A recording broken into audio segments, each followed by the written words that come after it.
Hello everyone, welcome to the channel for everything Arsenal and everything football.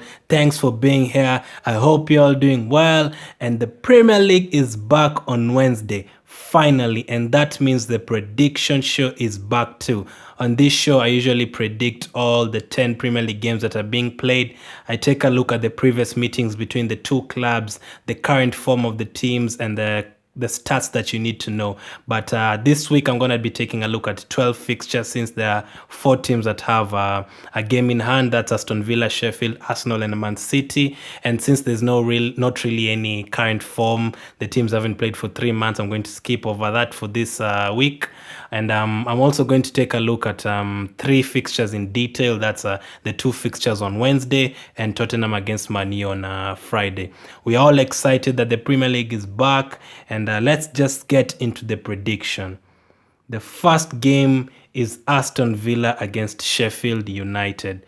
Villa were actually the last team to play before the games were postponed and called off, and they're actually the first team again to play after the 100-day hiatus, like 100 days without Premier League football. They are the last team to play, and they're the first team to bring back the Premier League football. These two teams, like, before I get into that, Aston Villa actually lost that game to Leicester 4-0, the final game in the Premier League before everything was cancelled. And these two teams have contrasting fortunes. One team is fighting for the top 4 in Europe. The other team is fighting against relegation. Aston Villa actually spent more money than Sheffield. They are both promoted and they spent more money, but they've really struggled this season. 5 losses in a row for Dean Smith's team before the games were postponed. And actually, though yes, they lost a lot of games, but if Aston Villa win this game in hand, they're going to move to 16th. And one thing that is bad for Aston Villa is that the fact that Sheffield United have only lost 2 games away from home, and that was to Liverpool and to Man City. Aston Villa have actually scored in 23 of the last 24 home games, and most of their wins, 5 out of the 7 wins this season, they've come at home. So they're usually strong at home. And last time out, Sheffield United beat Aston Villa 2-0. John Fleck scored 2 goals, and Jack Grealish missed a penalty. So this game is looking more like a Sheffield win, but I'm going to go for a draw because Aston Villa really need these points, and the only place they can get these points for me are at home. So I'm going to go for Aston Villa 2 and Sheffield 2. The next fixture is Manchester City versus Arsenal, a game I've already previewed. I'm going to link it up in the YouTube card right now if you want to check that out in detail. And it's student versus master, Pep Guardiola versus Mikel Arteta. And recently, Guardiola just appointed his assistant manager. That's Juan Manuel Lillo, the new assistant manager. And for me, Pep has nothing to lose this season since the Champions League is not there, and he's already won the Carabao Cup. Yeah, maybe he wants to win the FA Cup too, but in the Premier League, in terms of the Premier League, I actually feel like they're going to be the team that are going to pick the most points from now till the end of the season. I'm expecting them to win like 8 out of the 9 games at least, and I hope this is the one defeat they're going to have. And I can see him using these games like as momentum for next season if he's going to be there still. So I'm expecting him to use different formations, different players, and a lot of rotation. Before the lockdown, of course, Manchester City lost 2-0 to United. Solskjaer did a double over City, and that was their 7th loss of the season. Pep, this season is the most Pep has lost in one season. He has never lost more than 7 games in any team he has been in. Barcelona or Bayern Munich, in one season, never lost 7 games. And that is more losses than Arsenal. We haven't lost anywhere near 7 games, but they're still miles ahead of us. And if Arsenal win this, we can expect, if we win this, we're actually going to be back in the top 5, top 4 race, because this is a game we're not expected to win, and you're going to probably move to, I think, 6th or something, and you're going to close the gap on Chelsea and Manchester United. And if we beat Man City, that will be the first time that, last year, 2019, Man City never lost back-to-back Premier League fixtures. So if we beat Man City now, they would have lost back-to-back fixtures for the 2nd time already in 2020. Yeah, 2020 has been a terrible year for everyone, especially Man City. And Arsenal's last 5 away games have ended in draws. I remember Bournemouth, Everton, Chelsea, all draws. Burnley, all of them were draws, and Arsenal have not won 4 league games in a row since October 2018. Of course, before the lockdown, we won against West Ham, against Newcastle, and against Everton, 3 home games in a row. So if we win this, it will be the first time we have won 4 games in a row since October 2018. Yeah, it's been a while. So those are the 2 fixtures we're going to take a look at in detail. Let me go to the third one that is going to be played on Friday 19th, 8:15 UK time. Just to let you guys know, the game between Man City and Arsenal is going to be 8:15 UK time on Wednesday, and Aston Villa Sheffield United is going to be 6 p.m. UK time on Wednesday. Tottenham against Man U. No, I haven't predicted Man City against Arsenal. Sorry about that. Man City 2, Arsenal 2, Aston Villa 2, Sheffield 2, hopefully. Tottenham against Man U. The last time out, Man U beat Tottenham 2-1. Rashford scored twice and Dele Alli scored once. Shout out to Rashford. He's been doing magnificent stuff outside the pitch recently. And Dele Alli suspended for the game. 2 really different English players, 2 different examples recently. And if United win this game, they're going to move to 4th place. Of course, Chelsea would still have a game in hand on them. And Tottenham, if they win, they're going to move to 6th. So this is going to be a very good fixture. Mourinho against his former club again. Last time out, he lost.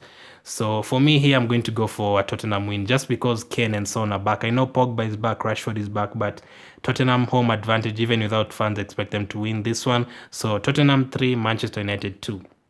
I'm going to give you a bit of details for the rest of the fixtures, but I'm going to rush through them. Friday also, there's another fixture between Norwich and Southampton. Last time out, Southampton managed to win that game 2-1. Norwich have 4 losses in 6 games, and Southampton also have 4 losses in 6 games. So Norwich also needing to win games if they're going to survive. They need to win like 7 games to survive. And I think this is going to be one of them since they're at home. So I'm going to go for Norwich 2 and Southampton 1. The next fixtures are going to be on Saturday, 3 p.m. UK time kickoff, Brighton against Arsenal, our second game in 3 days. Of course, we need to see what happens against Man City to really predict this game. Brighton haven't won since December against Bournemouth. Arsenal are unbeaten in 2020. Brighton have dominated recent fixtures. We've only beaten them once. Last time out, they beat us 2-1 when we were under Ljungberg. So my prediction for this one, I'm going to go for Brighton 1, Arsenal 3. The next fixture, Saturday, 5:30 UK time, West Ham against Wolves, a really good game here. Wolves won 2-0 last time.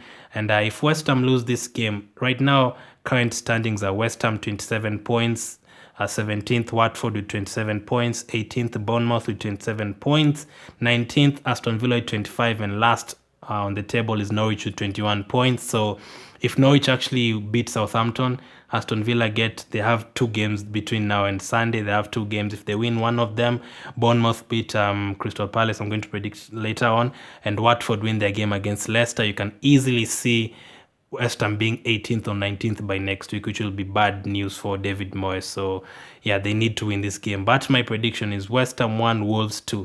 The next game on Saturday is going to be a 7:45 UK time kickoff. Bournemouth against Crystal Palace. Crystal Palace are usually good away from home. Last time out, Crystal Palace won 1-0, and they had 10 men, and Schlupp scored late on. Sacco got a red card in that game. Crystal Palace could move 8th with a win here, but I can't see it. I'm going to go for Bournemouth 1, Crystal Palace 1. This is pointing out to be a definite draw. Then we move on to Sunday. The next game on Sunday is going to be, I don't know if those are all. No, sorry, I think I've forgotten a game on Saturday. The early kickoff, Watford against Leicester. Last time out, Leicester won 2-0, Vardy and Maddison with the goals. Of course, Watford's manager is Leicester's old manager. I'm going to go for another draw here. Watford 1, Leicester 1. Those are the 4 fixtures on Saturday. Watford against Leicester, Brighton against Arsenal, West Ham against Wolves, and Bournemouth against Crystal Palace in that order. Then we move on to Sunday. 2 p.m. kickoff UK time, Newcastle against Sheffield United.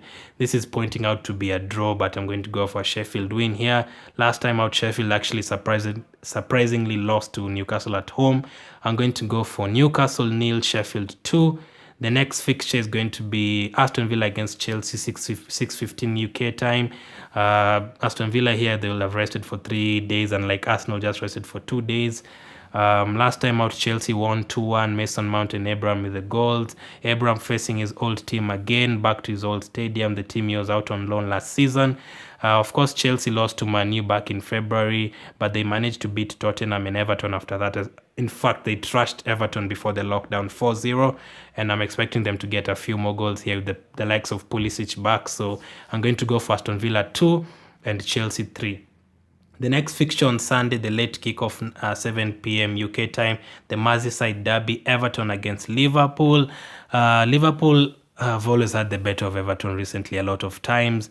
They've dominated it. They beat them 5-2 earlier this season. Marco Silva was sacked after that game. But in this one, if Liverpool win, if Arsenal beat Man City and Liverpool win this game, they're going to win the title, but I don't think so this week. Everton 1, Liverpool 1. The last fixture on Monday is going to be Man City against Burnley, night kickoff, I think 8 p.m. or around 8 p.m., 9 p.m. kickoff UK time. Man City against Burnley, I'm going to go for a 3-0 win. The last time out at Burnley Stadium, they beat them 4-1. A very good goal from Rodri. So those are my game week 30 predictions, just to get through them quickly. Aston Villa 2, Sheffield 2, Man City 2, Arsenal 2, Norwich 2, Southampton 1, Watford 1, Leicester 1, Tottenham 3, Man U 2, Brighton 1, Arsenal 3, West Ham 1, Wolves 2, Bournemouth 1, Crystal Palace 1, Newcastle 0, Sheffield 2, Aston Villa 2, Chelsea 3, Everton 1, Liverpool 1, and Manchester City 3, Burnley 0. Those are my predictions for Game Week 30. Let me know what your predictions are. Which 2 games are you looking forward to most? Who do you think, which 3 players do you think will definitely score this weekend or this Game Week 30 for the 12 games? I'm going to go for Grealish, Aubameyang, and I'm going to go for a punt, Wilfred Zaha against Bournemouth. Let me know what your predictions are, your goal scorers, and your final scores. Thanks for watching this video. Very many videos coming out in the next couple of weeks. Thanks for subscribing. Thanks for supporting the channel. Make sure you leave a like if you enjoyed it. Keep staying safe. Premier League football is back, and I'll talk to you later.